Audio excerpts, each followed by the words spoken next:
Here we are at the Barclays Center, getting ready, getting excited for a big boxing night. And here we have Michael Woods. This man is he knows the craft. I don't know boxing at all. I'm just here hanging around. You know something. I do. You do. I do. I'm not stupid. Don't humble yourself now. Come on, you know. Even though I look a little shallow, I'm not stupid at all. Who says you look shallow? They say that on Twitter? No. They better not. No. This is a man of the hour, sweet and sour. Run an hour? No, it's going to be a half hour. No, you're going to be 10 minutes. Okay, so I'm the man of 10 minutes. Man. Come on, let's cut it to the chase. Cut it to the chase. And Andy Lee, the fights, tell me what's your... Okay, Andy Lee fights Saturday night at the Barclays Center against Peter Quillin. Peter Quillin is probably favored 60-40. Maybe the better athlete. Peter Quillin, though, has a big right hook that can drop out of nowhere at any time that Quillin has to look out for. So 12-round fight from minute 1 to end of round. He got to look out for that. I'm picking, though, Peter Quillin to probably win because he's just a better athlete. And sometimes, often the better athlete wins. You think so? But even though Andy, he has a surprise hook, you know that he can be a little behind in the score cards, but then he surprises you with a knockout. You think that's not going to happen here? But is it a surprise if we know that that's his main weapon? Quillin is going to be on the lookout for it 24/7. If he's focused the whole time and he's dialed in and he knows it's going to be coming, he's going to be dodging it. But Michael, fighters, they seem to be in and out. What is that? Because they're tired? Because they get sick of it? What is it? They kind of like the energy runs down. What is it? Because of big fights? Yeah. In and out. Yeah, they seem to. The first, second round, third round, there's so much, and then they just keep getting tired. I don't know. It seems like an in and out kind of acting. We call it in and out. Part of growing as a professional is knowing how to marshal your resources, right? And using them and not shooting your wad early, right? You've heard that statement. He shot his wad.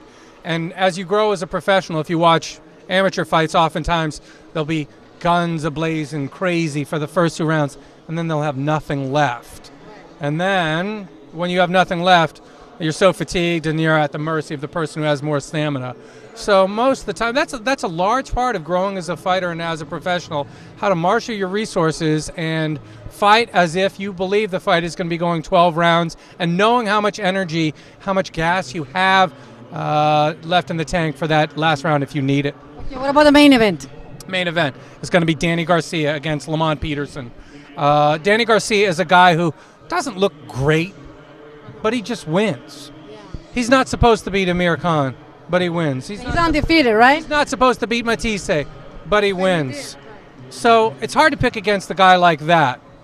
Now, actually, he fought a guy named Mauricio Herrera in Puerto Rico. Yeah, they said that Herrera won the fight, really. And I think he did win the fight. Okay. So should Garcia actually be undefeated? That's what the record says.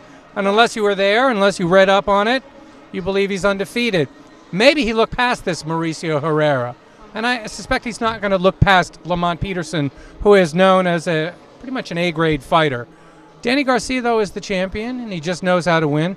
Peterson has lost 3 times. I often just simply pick the person who hasn't lost. I mean, that makes it easier, doesn't it? He hasn't tasted that from that bitter chalice. So I'm going to go with a guy who hasn't lost. I'm going to go with Danny Garcia, expecting him to have a little bit of a power edge over Lamont Peterson. Now let's talk about the Barclays Center, NBC. This is a big change, right? Bringing TV, boxing to bigger arenas, not HBO, not Showtime. Forget about ESPN for the time being, just NBC. What do you think is going to happen? Well, what they want to happen is more people watching. 110 homes in America have NBC. Anyone who has television has NBC. Do you think it's going to work for boxing? The jury is still out. They've done a few of these. They've done, 4 of these, and the jury is still out. What they need to do is they need to have the best fighting the best, coin flip fights. You don't know who's going to win, and they have to be marvelous fights. And if that happens, and that hasn't happened so much so far, if that happens, then we got something. But it always comes down to great matchmaking, the best fighting the best, and pick 'em fights. And I think we might have that on Saturday night a little bit. So I'm optimistic. Yeah, no, I am too. But it's just I was when I said, oh wait a minute, it's going to be NBC. Right. So, you know, people, when they see boxing, they see HBO. When they see boxing, they see Showtime. NBC is like a different, you know, we have to get used to it, I guess. We have to open it up to the masses, all the social classes. Yeah, boxing is the real deal, right? Honestly, it's a tough sport, man. I don't know how they do it. Right. It's a little bit too tough, and it's a little bit too honest for many people. Many people watch it and say, what are those savages doing punching each other? I can't wrap my brain around it. The reason they can't wrap their brain around it is because they're not built like that. They don't have that warrior mentality. I love your answer. What about the obsession with blood? What is the sick obsession with blood? You're a journalist. You're a thinker. You tell me. What is the obsession with blood, Michael? Well, I think the people that have an obsession with blood are the ones that buy the sickening horror movies in which it's splattered around by the gallon. I don't see there's too much of there being a crossover between those people and those who watch boxing. When I see a fighter get a bad cut in their eye and them streaming blood, I'm squeamish. I don't like to see it. It makes No, me but people. squirm. No, but let's face it. When the fight gets crazy, when the fighters get excited and they go to the end, you know, the audience goes crazy, literally, Right. crazy. And they see the blood, they see the punches, they see, I mean, it's an excitement going on in the entire place. The thing is, it's an acquired taste. Either you dig it or you don't. So if I'm flipping around on Saturday night, I'm looking for something to watch. What's that? That's an old rerun of the CSI and whatever. Wait, these two guys wailing the shit out of each other. Holy smokes. A lot of people are just going to go right past it because it's too extreme for them. But we are wired, I believe, as human beings to watch conflict of that sort, many of us. There is a fascination with it. We might not agree with it. It might leave us feeling a little bit guilty, but it is a wiring within us innately that we want to know what's going on because as far as drama goes, what greater drama than seeing two people facing off mano a mano, may the best man win. That's drama boiled down, and it's vicious and it's extreme. But there's something within us that, especially men, let's face it. No, you're not the. Testosterone. Yeah, I The testosterone makes us How a you little bit animals.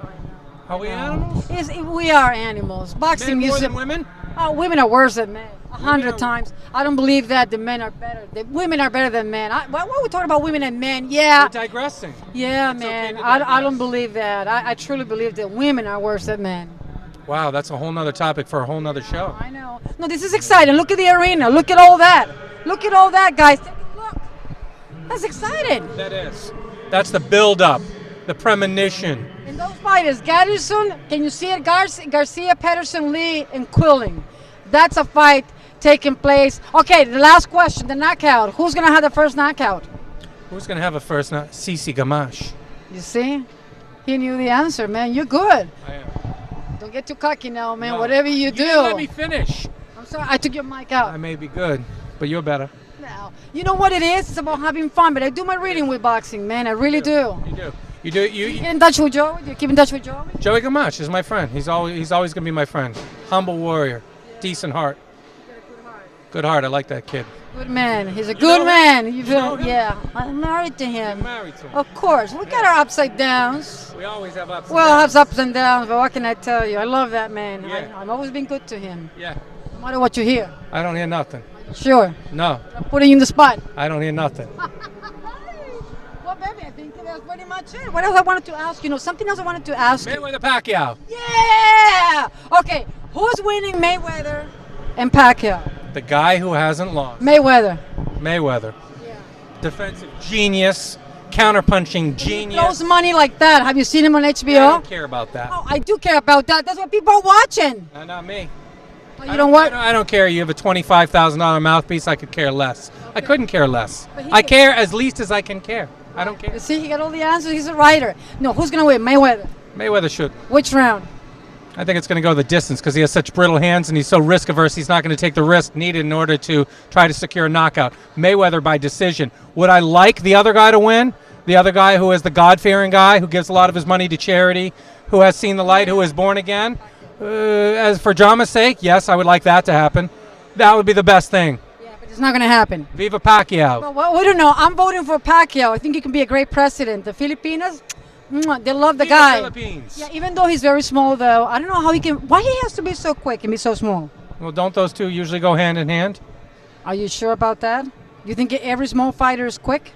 They're more likely to be quick than the larger people that have to drag the large muscles behind them. You're supposed to be quick. Right. So if I see a little guy, if I see Joe in the street, he's a little guy and I'm a big guy.